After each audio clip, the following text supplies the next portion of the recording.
Welcome to the colours of Central America. Our cruise will take us from Colombia over in South America, through the Panama Canal, along the coast of the Central America and all the way across to Mexico in North America.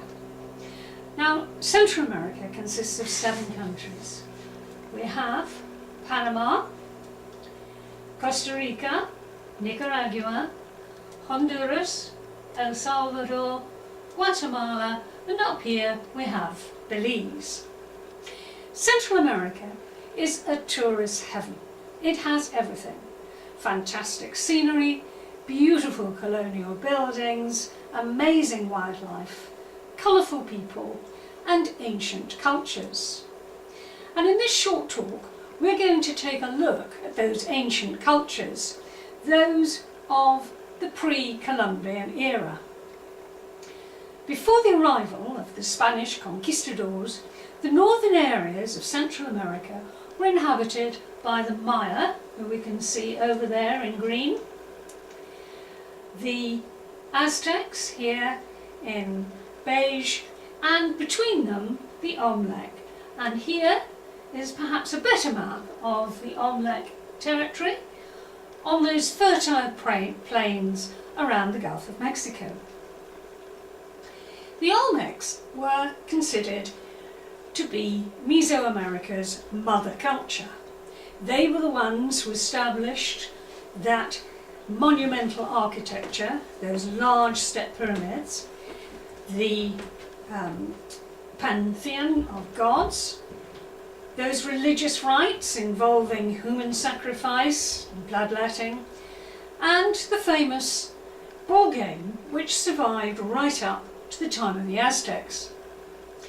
They also created the basic calendar, a hieroglyphic form of writing, and they were perhaps most famous for these enormous stone heads of basalt, huge heads weighing as much as 30 tons, 10 to 12 feet high. And as you can see, all wearing helmets ready for the ball game.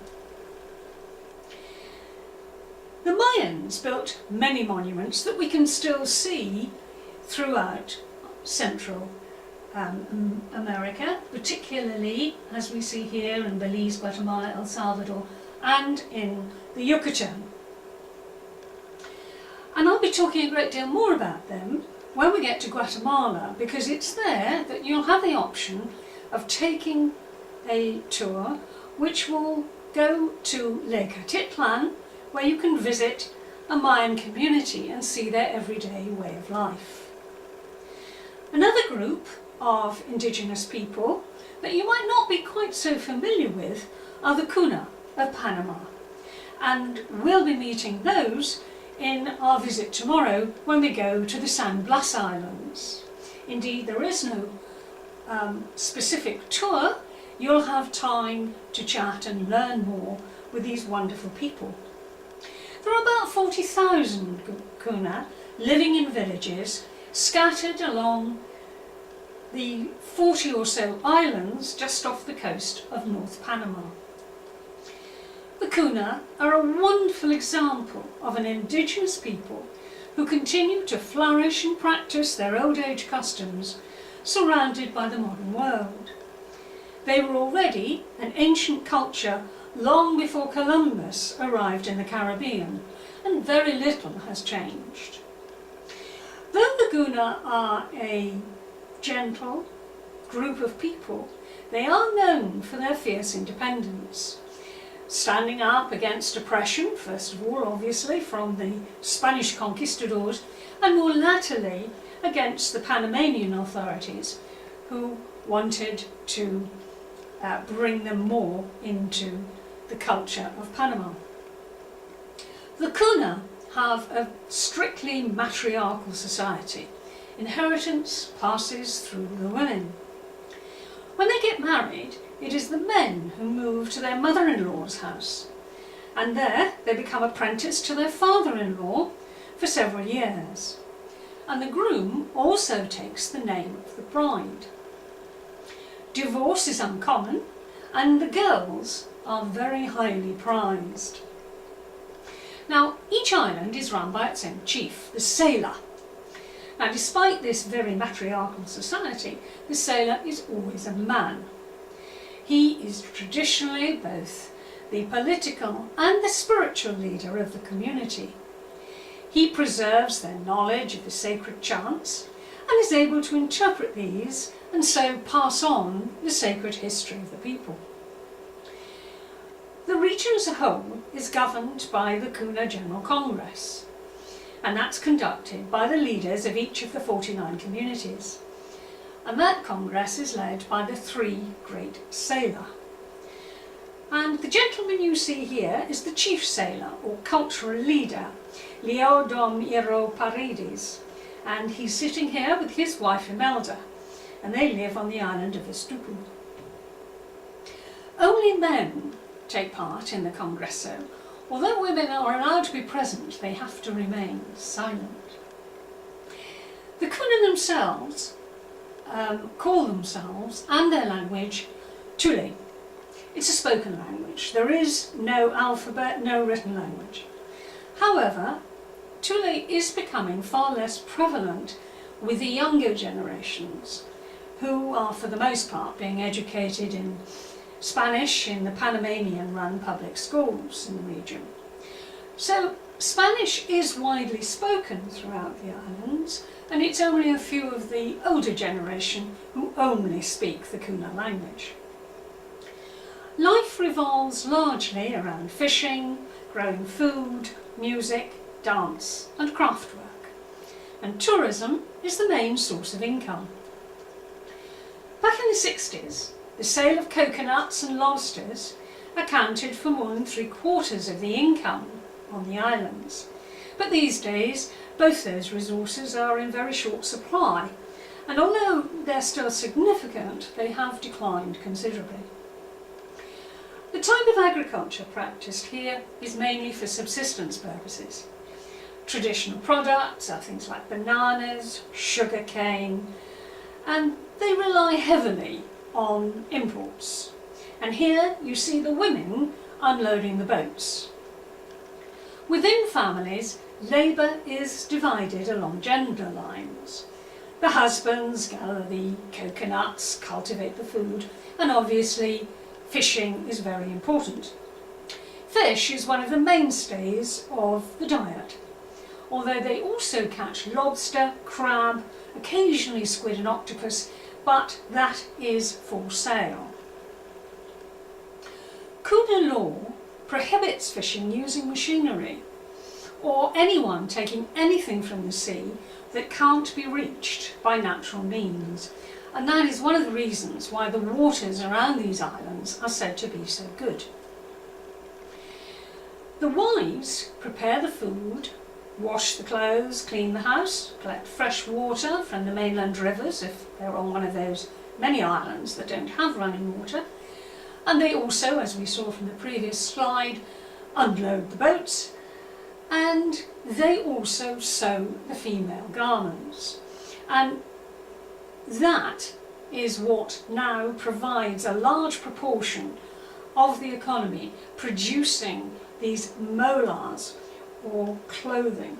These molars are two-sided fabrics with colourful, highly patterned designs. They're a type of applique with between 2 and 7 different layers of fabric, and they're carefully cut and sewn together to make a very densely layered, intricate design. And the quality of the molar is dependent on the stitching and the number of layers involved. And some of the most complicated ones can take up to about 6 months or even a year to produce. The women create their own designs, drawing on ideas from their history, their culture and their beliefs.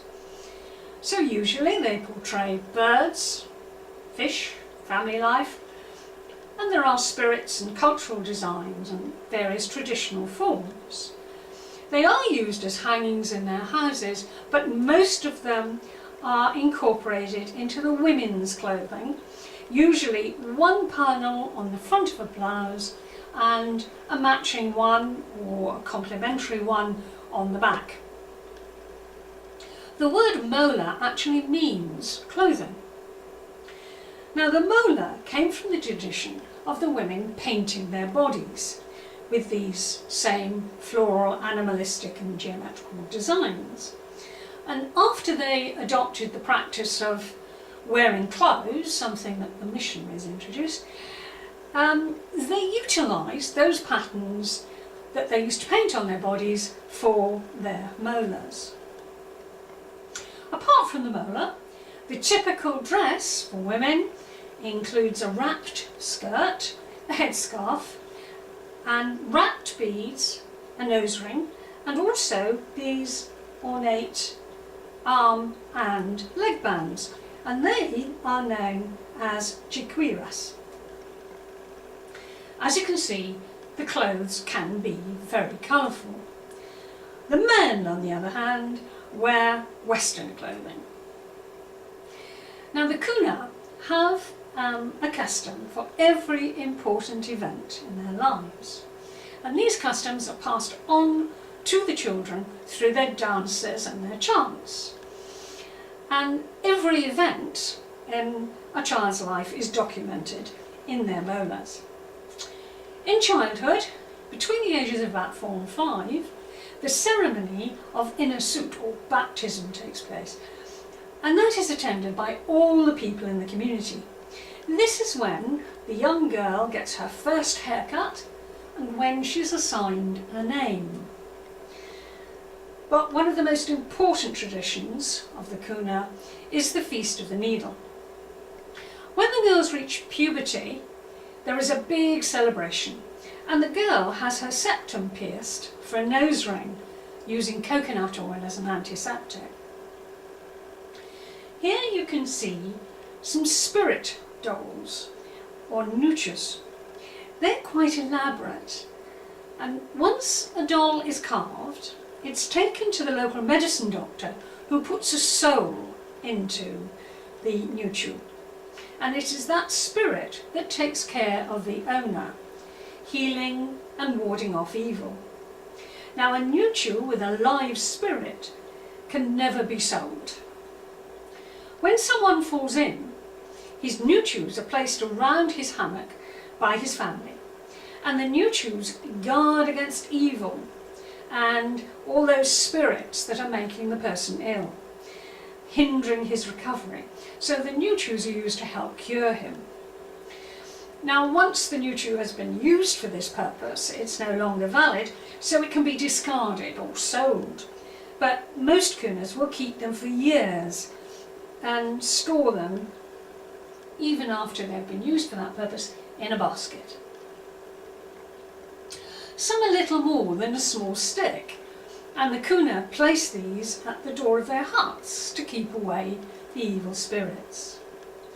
And here you can see some of the ceremonial objects. There's a bone necklace made of pelican bones, which is worn during the celebration of the Feast of the Needle. And then we can see maracas and panpipes, and these are used for playing music at the various ceremonies. There are some small gourds there that are used as chicha cups. Chicha is a fermented drink that's obviously drunk at ceremonies as well. Now that little boat is not a toy, it's actually a death boat, and a little bit of rice and fish is placed in the boat and then put onto the dead body before it's buried. And obviously that is food for the journey. Incidentally, when they die, the bodies are taken across to the mainland. There are no cemeteries on the islands themselves. Now the number of Kuna is falling quite considerably, but their greatest threat is not tourism, but it's climate change. Over the past few years, severe rains have caused regular flooding on many of the islands, and the local sea level is rising at an alarming rate. It's estimated to be 3/4 of an inch per year. and that's due partly to global warming but also to land subsidence. And that's forced the families to have to use a landfill on the edges of their islands just to keep the seawater from coming in. Now, sea level rise is expected to accelerate in the coming decades, and higher temperatures are damaging many of Guinea's mainland crops. So thank you very much for listening.